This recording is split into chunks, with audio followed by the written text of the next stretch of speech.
Hey, Ace here. So Zoom Optics in the year of our Lord 2021.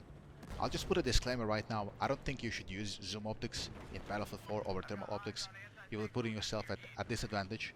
Other than that, there's also a pretty big issue in my opinion with Zoom Optics is that it has completely different sensitivity from your actual vehicle sensitivity, making it very clunky to aim with when the Zoom Optics sense is just way slower than your actual sense. Which is why for this match I've actually cranked up my sensitivity, which is what I never do, so I could hit people with the zoom optics. So that's not good. You always want to have muscle memory developed for one sensitivity if you can. This is why Uniform Soldier aiming setting is a thing. But that isn't to say that zoom optic is all bad. I've actually used zoom optics on an LV on Lanking them professionally in a match with Germany against Turkey in Nations Cup 2015, and we actually won that match. The way I use it is that I position myself with the LV on the upper dam, and I would just snipe the infantry inside with the APFSD shell and zoom optics, making it very easy to see them inside. This was back then when thermal optics was very bright, and distinguishing people on that flag was very hard. So I just picked up zoom, and it just did the work for us, and we ended up winning that match. So, Siege of Shanghai here with zoom optics. Obviously, not the most optimal map for zoom optics. Rogue Transmission would have been better, for example, or Golmud Revel is another one. But it is what it is. The number one rule of Siege of Shanghai is that if you think there is somebody behind you, that is because they are behind you. This is one of those maps where you have to be very careful of checking behind you all the time, using your third-person camera in your vehicle very efficiently here. You need to be very careful before you approach a bridge like this, like I did.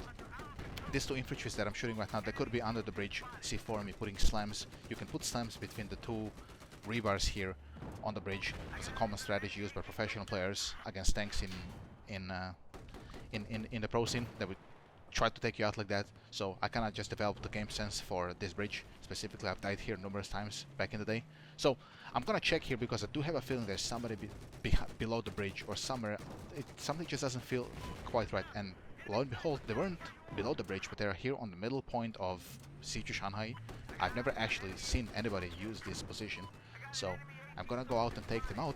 But here is the case proven. You always need to be careful looking behind you. So, going back to Delta flag, now I know that there's nobody behind me. The bridge is clear, we've killed everybody, so I'm just gonna look at the spawn points of Delta.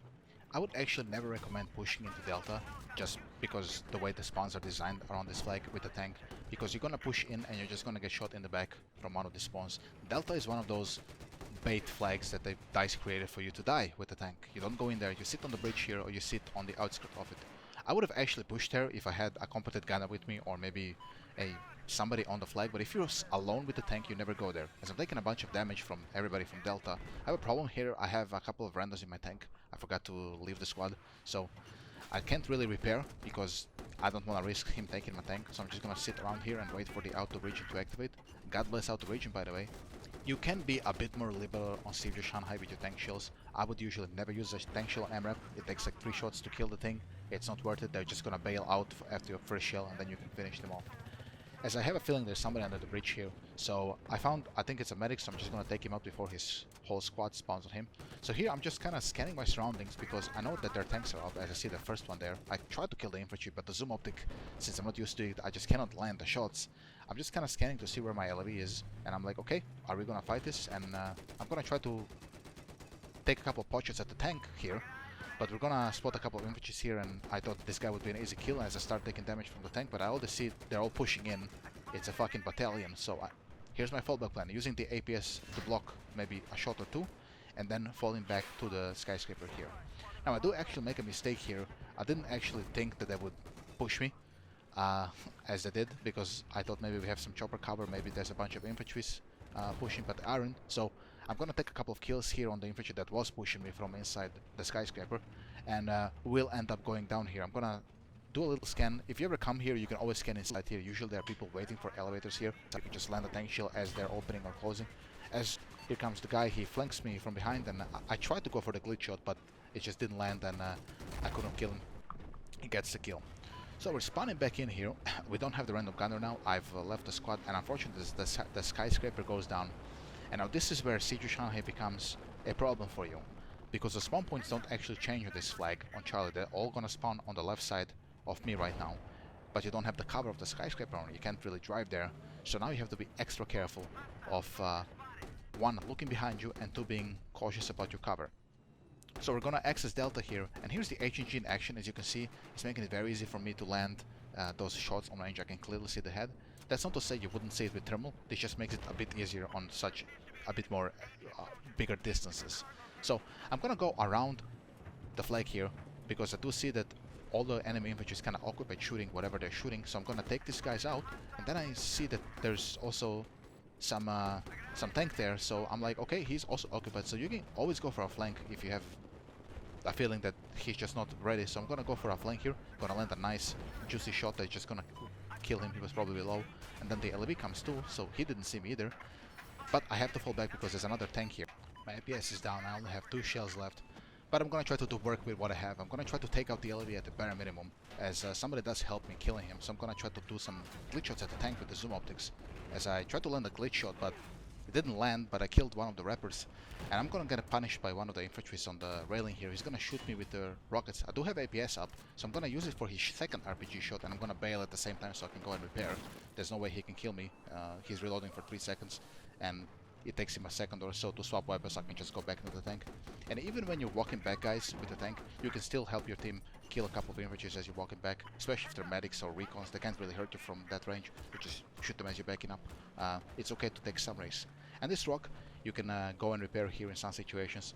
I don't use it all the time, but in this situation it's good. It offers some cover from Delta at least. It's not so great because you can get shot from Echo, and you can get shot by the boat if they do have a boat. But here it's okay. So I'm gonna go back to Delta and try to just kind of scan my surroundings, see what is happening. As I said, I have a feeling there's somebody behind me. Infantry is all over Delta. It's kind of the only flag that they have. My team is assaulting Echo. And here HNG does some sniper work here. As you can see, it makes it very easy for me to kind of track people and pre-fire them here. It's a very tight angle. I can just land a tank shell, pixel perfect tank shell there, and really mess up their day. So I'm gonna repair up a little bit more. Whenever you have a chance to repair and there's nobody really spawning, I know these guys are gonna spawn now, but this is when you can repair. I get shot again, and zoom optics, I'm in a habit where I always press zoom optics when I get shot because I'm thinking I have thermal, so I can just spot where I'm getting shot from and identify the target. But with zoom optics, it's not really the case. You're kind of blind. So I see a tank approaching, but I'm gonna ignore him for now until he picks me, as I do land a pot shot on him just to give him a warning, so he backs off, so I can keep killing the infantry here. I'm gonna pick here. I know there's a bunch of people here hiding, so I'm gonna kill them off. Now I'm a bit more confident, so I'm gonna try to engage the tank a bit. I go for the glitch shot and I miss, unfortunately. So the poor medic revived everybody here, and I send them back to the graveyard, which is quite unfortunate. And here is I do a major mistake where I go out to repair here because I was quite greedy, and somebody could have stole my tank here. I could have gotten C4 as a medic approaches me, and I had a feeling somebody's approaching me. It's Siege of Shanghai. You remember the first rule of Siege of Shanghai, and everybody's trying to punish me here for that repair. So I do manage actually to kill them even with the high sensitivity I'm using.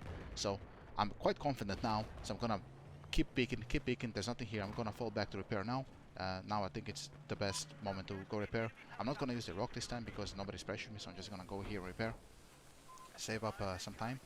Now, if you see the map, there's another tank of mine. Oh, sorry, it's an Emre pushing in. So I'm gonna use him as bait to bait out the infantry because they're gonna kind of try to RPG him and go for him. So I'm gonna pick up a couple of the free kills. Sorry, it's not an Emre, but an LV. I'm gonna pick up a couple of free kills from him engaging there, as I missed the tank shell and hit him on accident. But as you can see, HMG doing quite some work there. The tank is now back. He's trying to engage me, so my second tank is here, so I'm gonna be like, okay, my second tank is here. I'm gonna let. He's not going on Delta for whatever reason, so he just leaves me with 2 tanks here, so I have to fall back. This time I'm gonna have to go a bit deeper to repair because they're right at Delta. They can shoot me on the rock spot, so I'm just gonna go here and repair a bit deeper. If you see your second tank going on Delta, you should usually engage with him. This guy just went on Echo, which also isn't bad. He's capping Echo, I guess, or defending it. So it's me and a third tank here. We're gonna go back to Delta. As zoom optics, fucking zoom optics, man. I'm just sitting here. I don't even have to go closer to the flag because of what range I have with this thing. So I can just keep sitting here and keep poking and killing everybody. Which is, as you can see, it's not too shabby, yeah? So the MREP, I know I said I shouldn't shoot an MREP, but this is like one of those situations where everything's happening at once, so I'm kind of panicking, so I'm shooting everything. These air gadgets, you want to kill them, especially if you have a good helicopter. Like, anything you can kill, you kill with the tank, and nothing lives. I only want that you leave a wasteland in your wake, and nothing else with the tank. This is the purpose of these things. So, Delta, it's getting kind of farmed out, but now they've actually become clever. They've took the rooftops. But you know what they didn't expect? That somebody's running zoom optics in a fucking tank. This is one of the situations where they should have just stopped spawning on Delta, take one of the vehicles and go for echo. If you're in a situation like this, guys, where you're just trapped on one flag, doesn't really matter the map, stop spawning there if you're getting farmed up. Take the vehicles, that's why they exist. Take the Venom, take the Viper, bail with the jet, take a couple other flags. Now this run is pretty much over for them, I understand that, but I'm talking like in general. Even if it's over, it's never over when it's over, right? They could have done something else. So I'm just gonna. Some of them are actually running from echo, but there's just a swarm here. They're just trying to leave Delta really badly, but I'm not gonna allow that. The only way you're leaving Delta is in a coffin at this point. There's nothing escapes the zoom optics anymore. At this point, I'm not worried about the first rule of Siege of Shanghai anymore. That's if there's somebody behind you, that's probably because they are. Because they aren't. They're all on fucking Delta. Or on Alpha, I suppose. This is kinda, other than the zoom optics, a very standard round how you will play Siege of Shanghai. This map is meant for you to play on these bridges, either you're on Delta Bridge or you're on Bravo Bridge. You can also play the map on Echo, if Echo would be like a high priority flag. Sometimes it really is. I've had games where you can just play on Echo and play there. Other than that, you really can't do much. This is more of a helicopter map and an infantry map than it is for a tank. But if you employ some of the tactics I'm doing here, like you can definitely farm it up, yeah? Remember though, the bridge, I'm not getting contested much by the helicopter here. The infantry has completely given up trying to even pressure me from behind or from below, so I can just sit here uncontested for the rest of the round. That's gonna be it for the commentary of the actual gameplay, as this is pretty much gonna be the only thing I'm gonna be doing for the last 100 tickets. What I will mention is I wanted to thank you all for the support you've shown on the last video. I mean, when I came back 6 years after, I didn't expect that I'm gonna get 250 views and 28 likes and a bunch of comments from all of you. I'm not the GOAT, you guys are the GOAT. There'll be a lot of content in Battlefield 2042. It's gonna go back to the old stuff. There's gonna be a bunch of guides, commentaries like this. If there is a professional scene in the new game, expect me to compete there, no problem. And expect those videos uploaded also on YouTube. Other than that, I'm also gonna upload like some infantry videos. I do actually play infantry quite actively. When I left Battlefield and took a break from BF4, and I only played Battlefield 1 and BF5 very casually, just as infantry. I played the Overwatch a bit, so I'm gonna upload a couple of infantry videos also, here and there, of the new game. Well, if the infantry gameplay is enjoyable. So that's gonna be it for today. I'm gonna leave my Twitter in the description. You guys should follow me there. I usually post snippets from upcoming videos and some screenshots and kind of general topics of what I'm recording and what's the topic of the next video if you ever want a hint. I'm gonna leave you with the rest of the gameplay. I thank you for watching, and I'll see you later this week. See ya.